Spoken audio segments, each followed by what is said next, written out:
smatram da će organska proizvodnja zauzeti jednog dana primat u Crnoj Gori, s obzirom da imamo preduslove.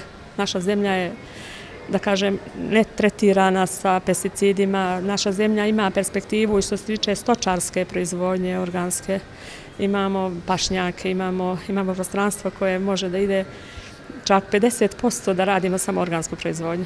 Ja se nadam da ćemo da idemo ka tom cilju i da ćemo imati, da kažemo, perspektivu i da je to, pretpostavljamo, interes i Ministarstva poljoprivrede i nas proizvođača.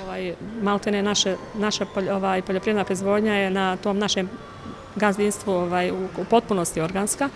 Međutim, imamo u planu da uzimamo u zakup od komšija, jer velike površine su neobrađene, nažalost. Tako da nekako vidim šansu, pogotovo ako dođe jednog dana do izvoza te hrane. Pretpostavljam da je ta hrana sve više i više tražena, makar u ovim zapadnim zemljama, da ćemo imati tu šansu da treba nam samo količina da bi mogli ozbiljno da se baziramo na izvozi. Podrška Ministarstva poljoprivrede je velika. Naš ministar, gospodin Petar Ivanović, je nama desna ruka po svakom pitanju. Što se tiče i dobijanja alokacije u centru grada i što se tiče subvencija i svega toga, shvatili su da je jednostavno da je to šansa Crne Gore.